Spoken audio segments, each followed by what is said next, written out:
Ci z was, którzy mnie znają, wiedzą, że jestem skuteczny. Potrafię złowić bursztyn i dobrze wiem, kiedy trzeba się na plaży pojawić, żeby go tam znaleźć. I właśnie tą wiedzą zbieraną przez lata na całym polskim wybrzeżu, zamierzam się dzisiaj z wami podzielić. Jeśli akurat macie wolne 3 kwadranse, to przed wami porcja bardzo pożytecznych informacji. Zapraszam.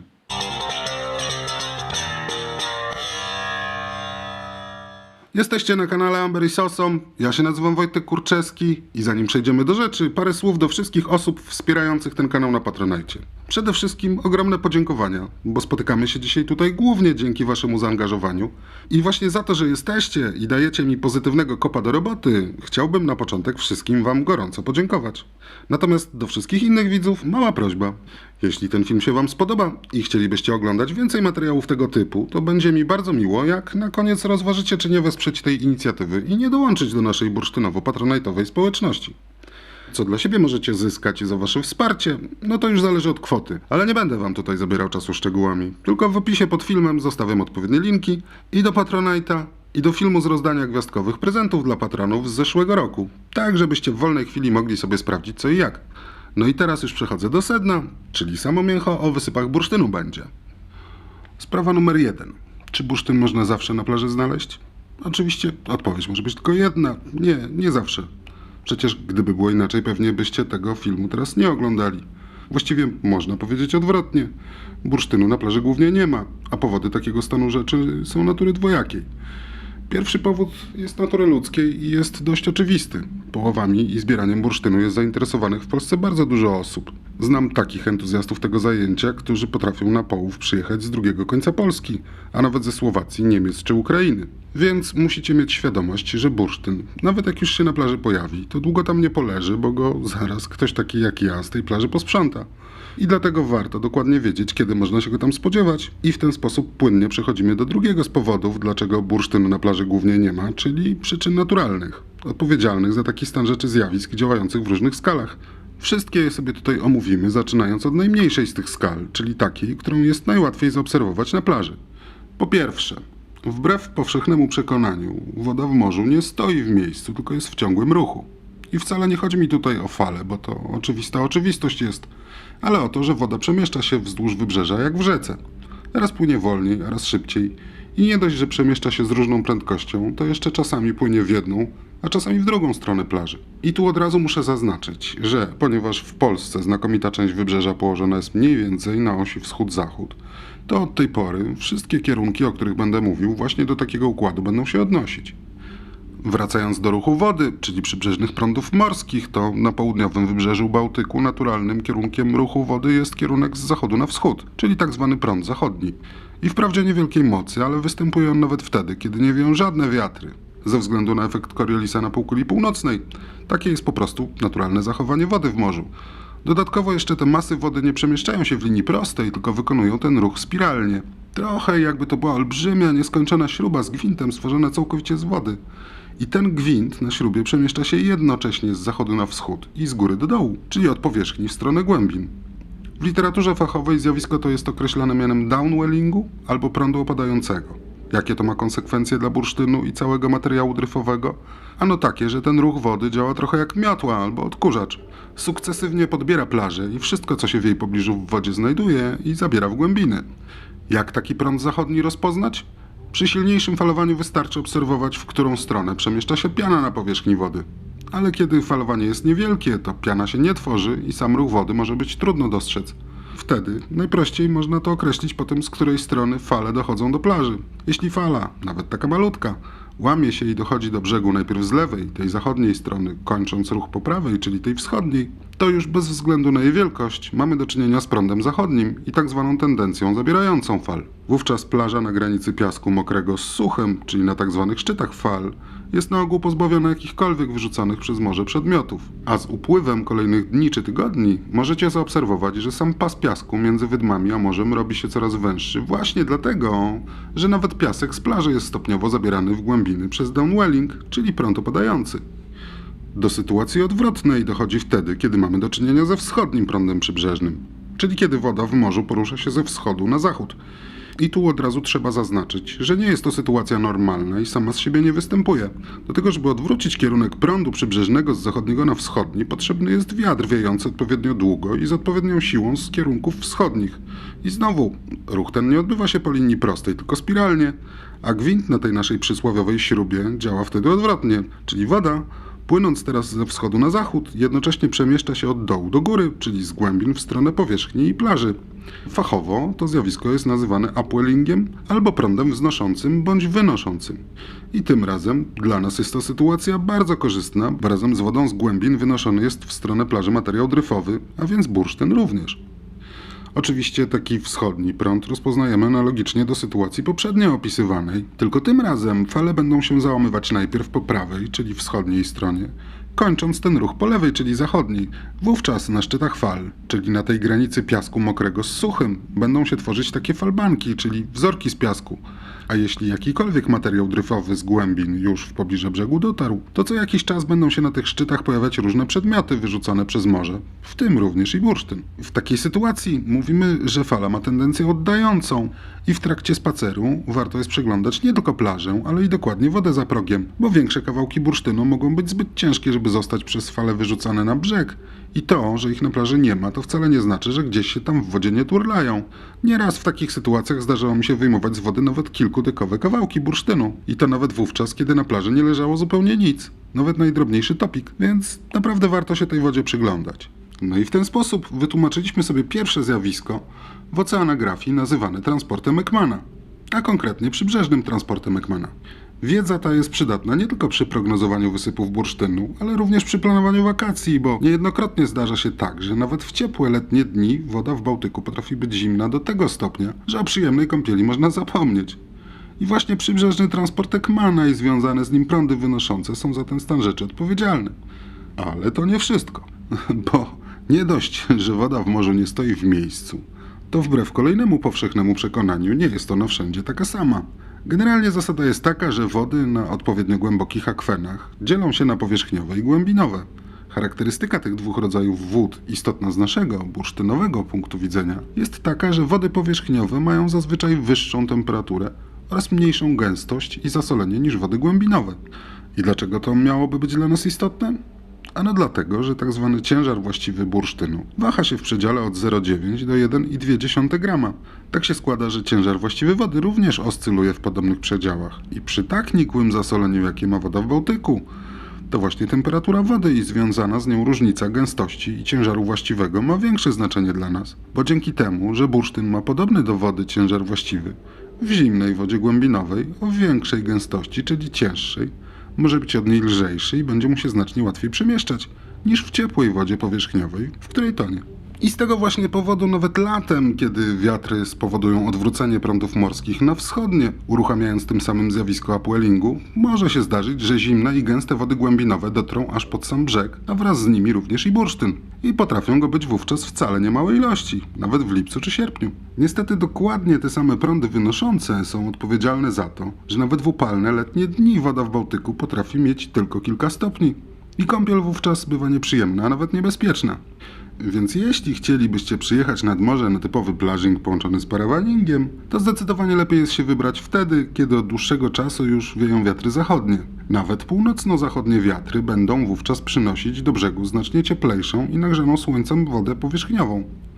Niestety w tym przypadku nie da się jednocześnie zjeść ciastka i mieć ciastko, bo może i kąpiel w Bałtyku będzie przyjemna, ale na bursztyn w takich warunkach nie ma co liczyć. Jak mawiał dziadek jednego z moich kolegów poławiaczy z okolic Ustki, wiatr z zachodu, bursztyn chodu. No i bomba! Teraz już wiecie, co to jest transport Ekmana, termoklina i czym różnią się wody powierzchniowe od głębinowych. Choć niby może cały czas to samo. Wiecie również, kiedy na wyjazd lepiej wziąć kąpielówki albo kostium i ręczniczek, a kiedy ciepły sweter, wodery i kaszorek. Choć ja muszę przyznać, że sprzęt do łowienia mam zawsze ze sobą. Nawet latem czeka przygotowany w bagażniku, bo jakieś takie szczęście mam, że te kilka razy, kiedy się wybierałem na plażę nieprzygotowany, to zawsze trafiałem na jakąś plamę z patykiem i plułem sobie wtedy w brodę, że nawet nie mam jak się do niej zabrać. Wracając do prognozowania wysypów bursztynu, to do tej pory omawialiśmy zjawiska, które zachodzą w morzu cały czas, nieprzerwanie, bez względu na porę roku czy pogodę. A teraz przejdziemy sobie do zjawisk czasowych, na ogół względnie krótkotrwałych i gwałtownych, czyli sztormów. Dlaczego sztormy dla nas bursztynników są tak istotne? Bo zamieszanie, jakie potrafią w morzu wywołać, może przynieść na brzeg zdecydowanie największą ilość bursztynu. Dlatego też wywołują najwięcej emocji i najczęściej o nich bursztynowi rybacy rozmawiają. No może prawie najczęściej, bo zdecydowanie tematem numer 1 takich rozmów są największe i najpiękniejsze bursztyny i to gdzie, ile i komu udało się tego bursztynu złowić. Ale sztormy, nawet jeśli ustępują rozmowom o trofeach, to w stopniu bardzo niewielkim, bo na sztormy się czeka, a czekając opowiada o tych, co już były. W dzisiejszych czasach o nadchodzących sztormach wiemy z kilkudniowym wyprzedzeniem, w związku z czym wszyscy, którzy się na temacie choć trochę znają, próbują przewidzieć, czy sztorm przyniesie bursztyn. A jeśli tak, to gdzie ten bursztyn się na plaży wysypie? I takie to są bursztynowych rybaków rozmowy. Jak już się pewnie zdążyliście zorientować z tego, co powiedziałem przed chwilą, nie każdy sztorm ma szansę przynieść bursztyn. A wbrew powszechnemu przekonaniu panującemu pośród łowiących, wcale nie jest tak, że im silniejszy sztorm, tym szanse na bursztyn i to na jego duże ilości rosną. Przeżyłem na wybrzeżu już wiele sztormów i to wcale nie te najsilniejsze i najdłużej trwające przynosiły największe ilości bursztynu. A rekordowy sztorm sprzed 3 lat, i to rekordowy zarówno pod względem siły wiatru, bo wiało 25 metrów na sekundę, i długości trwania, bo wiało tak przez 3 dni, nie przyniósł bursztynu wcale. A pamiętam, jak się wtedy wszyscy ekscytowali, ile to się bursztynu nie nałowią. Jak im mówiłem, że nic z tego nie będzie, to się na mnie patrzyli jak na wariata. A jednak bursztyn się nie pojawił. I choć wyszło na moje, to wierzcie mi lub nie, ale ta świadomość nie sprawiła mi żadnej satysfakcji. 100 razy bardziej wolałbym się pomylić i dobrze ze wszystkimi obłowić. Ale wtedy nic z tego nie wyszło. A żeby zrozumieć, dlaczego tak się stało, musimy sobie teraz wytłumaczyć kolejne zjawisko. Tym razem występujące w większej skali globalnej, czyli całej kuli ziemskiej, a konkretnie cykloniczne i antycykloniczne ruchy całych układów atmosferycznych. Oglądając prognozy pogody, zapewne nieraz mogliście obserwować zdjęcia huraganów, jakie nawiedzają co jakiś czas wschodnio-południowe wybrzeże USA. Mają one kolisty kształt. Niektórzy powiedzieliby, że toroidalny, ale mniejsza z tym. Ważniejsze jest, że wiatry te mają tendencję do rozpędzania się nad akwenami wodnymi i tworzenia takich kolistych struktur właśnie.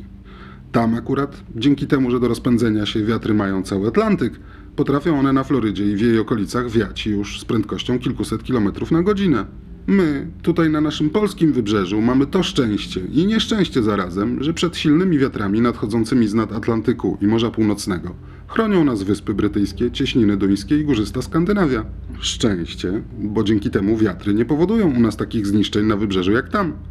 A nieszczęście, bo przez to bursztyn nie jest wydobywany z morskiego dna z taką siłą, z jaką by mógł, gdyby podobne wiatry wiały i u nas. Najważniejsze jednak, czego na pierwszy rzut oka w statycznych zdjęciach satelitarnych nie widać dokładnie, to fakt, że te koliste struktury obracają się podczas przemieszczania. I jeśli taka struktura o odpowiedniej mocy obraca się lewoskrętnie, czyli przeciwnie do ruchów wskazówek zegara, nazywana jest cyklonem. Natomiast jeśli obraca się zgodnie z ruchem wskazówek, czyli prawoskrętnie, wówczas jest to antycyklon. Dlaczego to ma dla nas znaczenie, w którą stronę się te kółka kręcą? Bo zarówno w jednym, jak i w drugim przypadku z wodą w morzu dzieją się inne rzeczy i już tłumaczę, o co chodzi. Jak już wiecie z poprzednich części tego filmu, woda w morzu, nawet tak płytkim jak Bałtyk, składa się z 2 osobnych warstw przedzielonych termokliną. Wyższa warstwa jest cieplejsza, mniej zasolona i rzadsza i w takiej wodzie bursztyn tonie. Natomiast dolna warstwa głębinowa jest chłodniejsza, bardziej zasolona i gęstsza. W wodzie o takich parametrach bursztyn osiąga dryfowalność, czyli unosi się nad morskim dnem i podróżuje razem z prądami wody.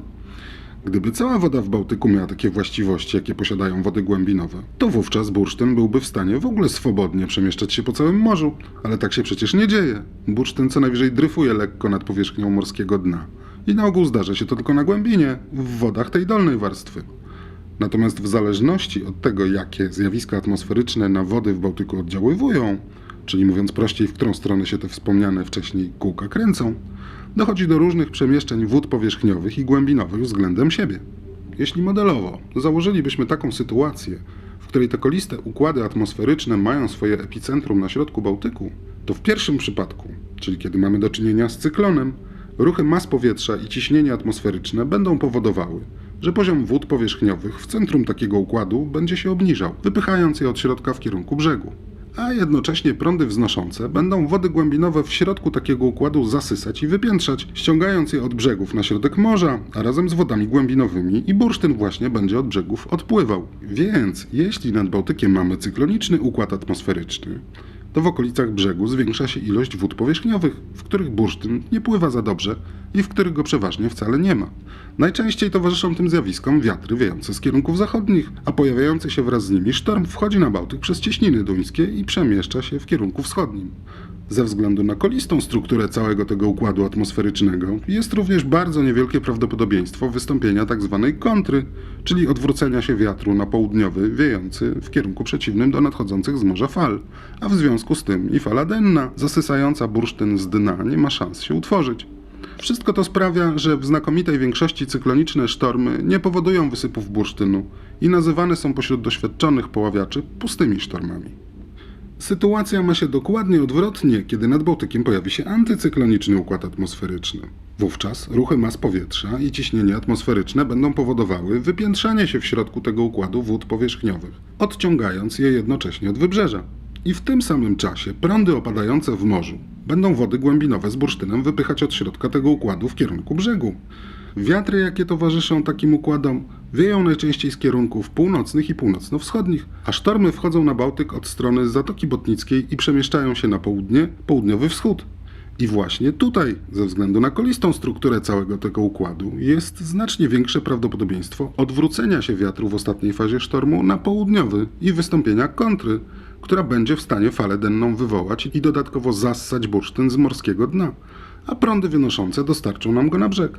I takie sztormy właśnie, przychodzące na nasze wybrzeże z kierunków północno-wschodnich, a najlepiej jeszcze zakończone odwróceniem się wiatru przez wschód na południe, dają największe prawdopodobieństwo wystąpienia wysypu bursztynu i są w związku z tym nazywane bursztynowymi sztormami.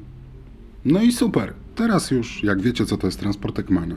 Czym się różnią wody powierzchniowe od głębinowych, a cyklon od antycyklonu? To sami widzicie, że o tym, czy bursztyn się na plaży pojawi, wcale nie decyduje ani siła sztormu, ani jego długość. A posiadając taką wiedzę, być może łatwiej będzie wam zachować zdrowy rozsądek i spokój, kiedy z każdej społecznościowo-medialnej przestrzeni będą was zalewać emocjonalnie rozedrgane wypowiedzi ludzi ogarniętych bursztynową gorączką. Dla dopełnienia tego obrazu musimy sobie porozmawiać o jeszcze jednej skali makro, skali czasowej. I to na poziomie przemian związanych z porami roku. Zwyczajowo przyjęło się zakładać, że bursztyn łowi się tylko zimą. I przekonanie to zdaje się wynikać głównie z faktu, że w tradycji bursztynniczej sezon połowowy zaczyna się od Świętego Szczepana, czyli drugiego dnia Świąt Bożego Narodzenia i trwa do Wielkiej Nocy. Trzeba jednak pamiętać, że takie ramy czasowe nie wynikają bezpośrednio z faktu, że w tym czasie warunki do połowu bursztynu są najkorzystniejsze, tylko przede wszystkim z tego, że kiedyś był to okres najniebezpieczniejszy dla żeglugi. W dzisiejszych czasach wszystkie większe jednostki pływające po morzach posiadają napęd niezależny od zewnętrznych warunków atmosferycznych i wiele różnych urządzeń umożliwiających nawigację nawet przy zerowej widoczności, więc sprawa pogody na morzu nie ma już tak wielkiego znaczenia jak kiedyś. Ale jeszcze w XIX wieku wyglądało to wszystko zgoła inaczej.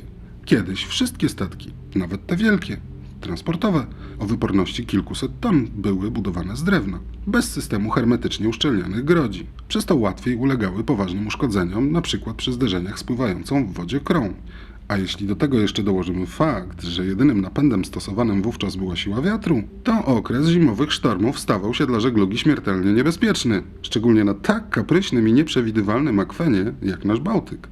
Co więcej, do połowu bursztynu zimą, kiedy dzień na naszej szerokości geograficznej jest 2 razy krótszy niż noc, używano najczęściej płonących beczek wypełnionych smołą lub rozpalano na plaży wielkie ogniska, a te często były mylone przez nawigatorów i załogi tych dawnych żeglowców z latarniami morskimi, jeszcze bardziej utrudniając nawigację i żeglugę. A ponieważ transport morski i handel zawsze były ważniejsze niż połów bursztynu, to po prostu na całym wybrzeżu, poza tym zwyczajowym zimowym terminem, obowiązywał zakaz palenia ogni na plażach.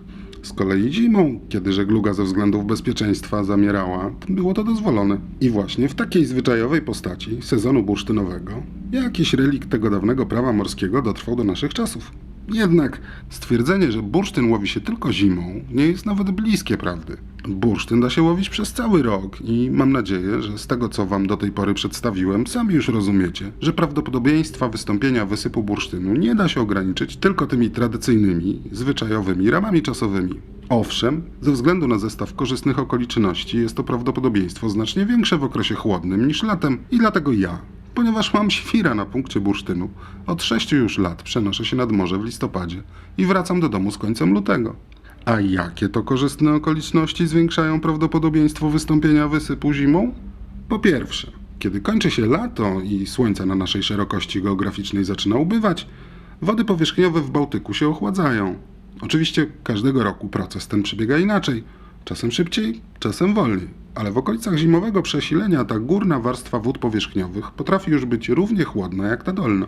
A wraz ze spadkiem temperatury wody zwiększa się również jej gęstość i proces ten potrafi pogłębić się do tego stopnia, że różnica i temperatury, i gęstości między tymi dwiema warstwami wody potrafi w ogóle zaniknąć. Dla nas, poszukujących okazji do połowu bursztynu, są to bardzo sprzyjające okoliczności, bo bursztyn może wtedy swobodnie dryfować po całym akwenie. To znaczy różnica w gęstości między tymi dwoma rodzajami wód przestaje jego ruch ograniczać, a w związku z tym szansa, że zawędruje gdzieś w okolice brzegu jest znacznie większa. Druga sprawa to sezonowe zmiany w nasileniu zjawisk pogodowych. Po w miarę ciepłym i spokojnym lecie jesienią przychodzi zwyczajowo czas sztormów. Oczywiście znowu co roku wygląda to inaczej. Czasem te jesienne sztormy przychodzą wcześniej, czasem później, a czasami tak jak 2 lata temu nie przychodzą wcale. Ich ilość i intensywność, również dla nas, poławiaczy, ma ogromne znaczenie, bo to one właśnie są odpowiedzialne za naruszanie pokładów bursztynowych znajdujących się na morskim dnie. Można powiedzieć, że to one dla nas ten bursztyn wydobywają.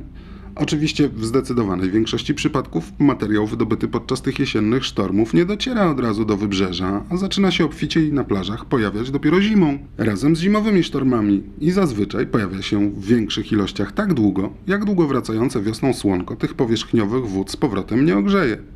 Natomiast jeśli doszłoby do takiej sytuacji jak 2 lata temu, czyli kiedy tych jesiennych sztormów w ogóle zabrakło, to zimą nie będzie się miało co na plażach pojawiać i cały sezon, tak jak zeszły, będzie bardzo kiepski.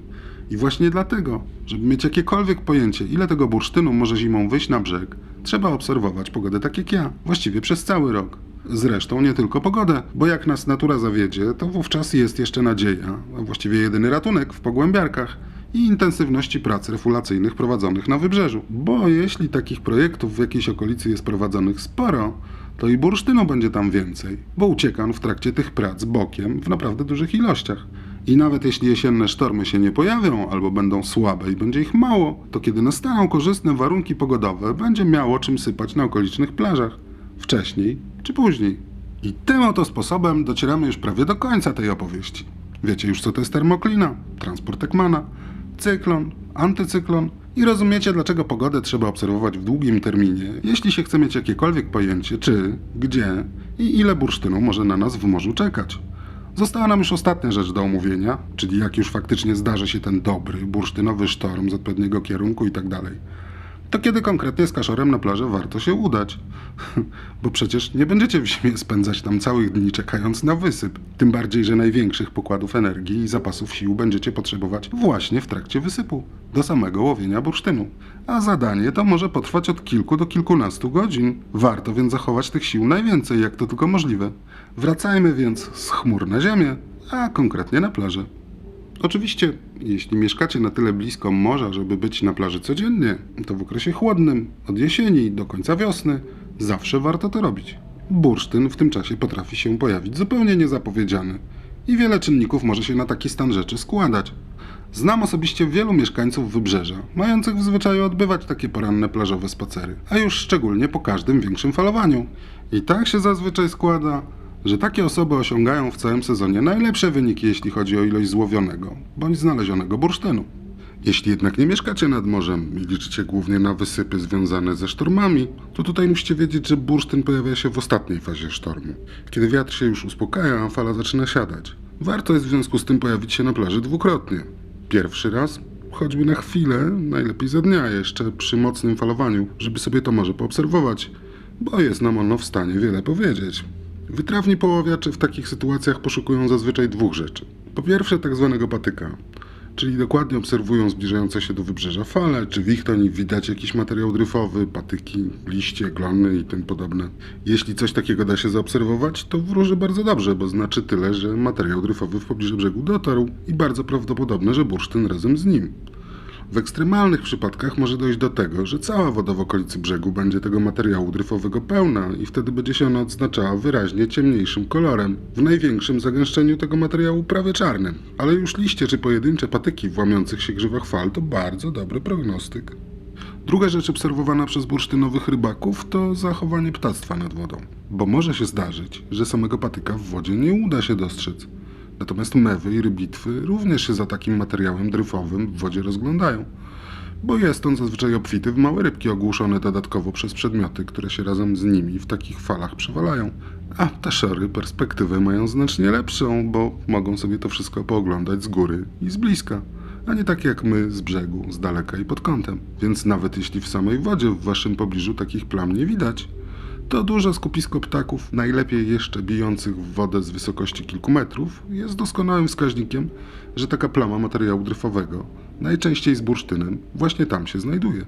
Oczywiście w przeważającej większości przypadków będzie to zbyt daleko od brzegu i zbyt wcześnie na podjęcie połowu. Fala potrafi być wówczas jeszcze bardzo wysoka, a wchodzenie głęboko do tak wzburzonej wody, zwłaszcza w woderach, może się zakończyć bardzo źle, a już szczególnie jeśli nie będzie w pobliżu nikogo, kto mógłby wam w takiej sytuacji przyjść z pomocą. Zdecydowanie rozsądniej w takim przypadku jest wrócić do miejsca, gdzie można się ogrzać i poświęcić najbliższe godziny na przygotowanie do połowu i obserwację pogody. Bursztyn, jeśli faktycznie się w takiej plamie znajduje, to i tak w końcu pod brzeg podejdzie. Fala trochę siądzie. A może jeszcze dodatkowych kilka metrów się cofnie, dając znacznie łatwiejszy dostęp do takiej plamy z materiałem dryfowym. Za to my, wypoczęci i w pełni sił, po wstępnym rekonesansie będziemy wiedzieli, gdzie dokładnie na połów się tym razem udać. A kiedy konkretnie się na ten połów wybrać?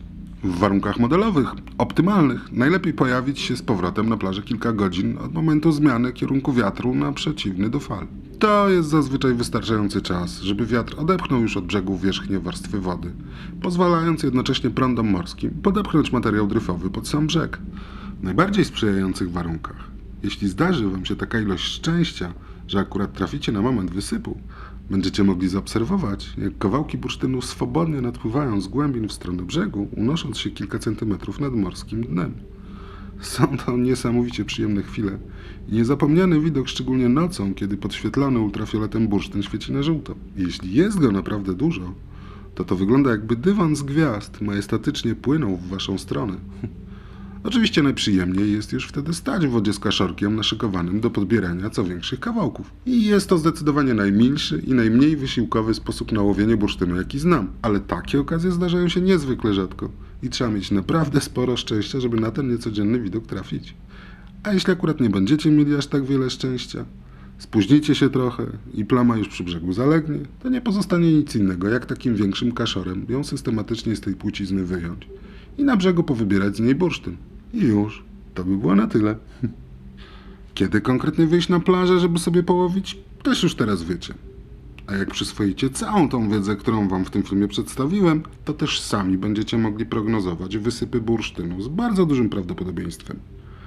Muszę was tutaj jednak lojalnie ostrzec, że sprawa nie jest aż tak prosta, jak to by się mogło wydawać, bo rzeczywistość potrafi dość mocno odbiegać od tej idealnej, modelowej sytuacji, którą wam przedstawiłem.